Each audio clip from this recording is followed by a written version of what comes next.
Reflect a little bit on the announcement yesterday about the players that you've decided will be released at the end of the season. And that's quite a sweep to decide on. How difficult a call was that to make for you? Well, it's always a difficult call for any manager at any club because lads sometimes live locally, the younger ones. Sometimes they've been here a long time. But as a manager of the football club, and obviously you don't make the decision on your own, you discuss it with everybody else, you have to make those what seem at the time harsh, hard decisions. But you have to make them because otherwise we would have 32, 31 players training here with more than half not having any chance of playing a game. So you have to be cruel to be kind sometimes, and I've been in the game long enough to know that if you're good enough, you make the level that your ability will take you to, whether it's up or down.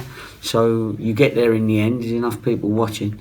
But at the moment, the lads that you're speaking about need to go out and get games. And we felt that it was better to tell them now,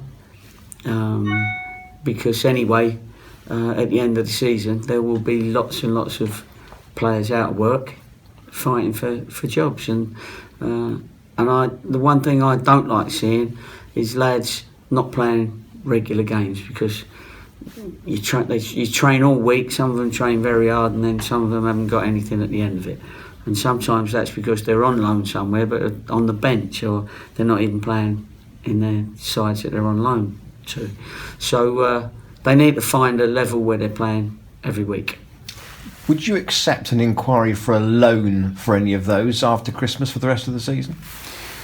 I think we'd look at everything. You know, we actually, it doesn't always look like it when you've sort of told 7 boys that they can go and look for pastures new, that you're doing the best for them. But we do feel for them, and my son was in football, so I always like to think that I treat them all like I would treat my son, and have the same feelings as a dad to a son, sort of thing, if things don't quite go well. But like him, eventually your career moves on if you're good enough. And but at this moment in time, it's the wrong person at the wrong place at the wrong time, sort of thing, because of how well the first team are doing and how well the first team squad are doing. So it's going to be very difficult to get into that. But to answer your question, yes, of course, if it's something that the player wants, then that's good, and we will make sure that,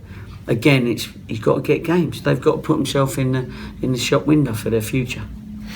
So moving on to this week, FA Trophy, the start of a road that as you know, leads to Wembley at the end. Is there any danger that Chelmsford will see this as a bigger game than you will? Well, there is a chance, of course, but the team that I select won't go into the game that way. That certainly that sort of says that there might be a bit of complacency about us. Hopefully there won't be. We'll be working on the team like we would do in preparation for a league game, and some of the boys that will be playing will be looking forward to getting a game, because a couple of them will be our squad players that need 90 minutes. Lads coming back from injury, there might be 1 or 2. But no, I'm going to put the team that I think can win the game, and then we've got to get them up for it. But I'm sure they will be, and I'm sure Chelmsford will enjoy coming to us. We're the top non-league team at the moment, and they've got nothing to lose. And if they get a scalp, then that's more power to their elbow. And if they don't, nobody was expecting them to. But there's some canny old lads around in that non-league, especially in the Conference North, Conference South. They're some decent teams. So we got to be ready for them. Aaron Dynes was in the stand watching the replay between Chelmsford and Gloucester City. Was he your scout that night? No, we had about 14 scouts that night. We were all there as a staff, although we was a bit warmer because we managed to get a room. So we were there, and I would say 10 of the boys were there as well as Aaron. He might have been the only one you saw, or the only one you've heard that was there. But no, they were all there, and it was very interesting. Let's say I was pleased they were all there, because that helps us when we discuss the opposition, and they've seen a bit themselves. So it was good. I was pleased they were all there. Ryan Jennings' month from Wigan is coming towards its end. I guess he's cleared to play on Saturday. Have you any steer in your own mind as to what you want to do with his loan? Well, I definitely want to keep him. That's for sure. You know, he's proved that he's well this level. He's proved that he's got something about him, and I'm sure Wigan haven't just sent him for the first month, so we're in dialogue, and we'll let you know as soon as we get the answer. But of course we've spoke to him, spoke to Ryan. Ryan's very happy at the moment, as you saw by the way he cuddled Billy after he made his first goal on Saturday. Was it the first one? Yeah, first one. So that's good. So he's in with the group. So I'm sure we'll be able to keep him. In terms of your selection, you've hinted that there may be some changes. I heard other coaches say that if you get a situation like this, the players you tend to switch are what they refer to as the runners, the people who use a lot of energy in matches week to week, and those might be the ones that you change. Would that be the case for you? Maybe on a couple of occasions it might be, but I mean, I'm. The first thing is you can't change the whole team, because we haven't got the numbers anyway at this moment in time, because everyone's out on loan anyway. But anyway, you don't want to radically change the team, because you want to keep the same emphasis on our tactics that have been leading up to all these games. Our run of results has been very good, and we want to keep that going. So it's just making sure that 2 or 3 of them that will come in to the side, that are not making us weaker in any way, will come on and get their opportunity to show me that they can play our way for 90 minutes, and I'm 100% sure they can, and they will. So it's there's no great science behind it. It's just, okay, who can we... There's always a couple that if it's a cup final, then maybe you'd have to play them. But then on occasions, you can, if you've got people in reserve that are good players, you can rest them and let them get over a couple of little niggly injuries. Just last one about selection. I suppose the supporters might wonder if Luke Thomas might again be involved on the bench, and the other one would be further on in the trophy, maybe not yet. Would Elliot Richards be in your thinking as well? Well, Elliot's still got to prove his fitness at the moment, because he's not training with us from his hamstring, so he's been out maybe three weeks, and it's sort of set him back a little bit with his fitness program and regime. But you can only judge it when they come through their injury, and then he's had a couple of weeks training, and then he has to get pushed again. So you can't really judge that for a little while now, because he's not fit at the moment. Who else was it? And Luke? Luke has got every chance of being involved in the squad on Saturday. I did promise him that I'd get him a start or a sub appearance before his 17th birthday. I think he's 17 in February, so I've got to do it a bit sharpish. But he's in on merit. He's trained well. He certainly looked the part. He's still only a kid at 16, of course. But as a footballer, in his head, he's 21. You know, he's a clever footballer, and so hopefully when he gets his chance, he'll show people that haven't seen him yet what he can do. Gary, I don't think anybody's done the non-league double for quite a while. Is it something that's realistic to win the league and the trophy in the same season? I nearly done it, didn't I? Yeah. We won the trophy at Yeovil, and then the following year we got our promotion. Same as Cheltenham.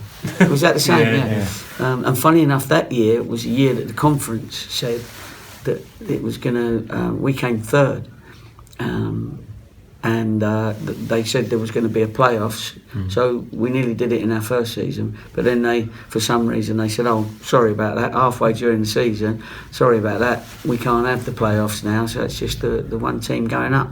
So we had the carpet whipped from under our feet. But listen, there's no reason why not. It's a tall order, of course, but if you take every game as it comes, as we all say, and you've got a good squad of players, then sometimes the trophies are a good competition to keep everybody fit.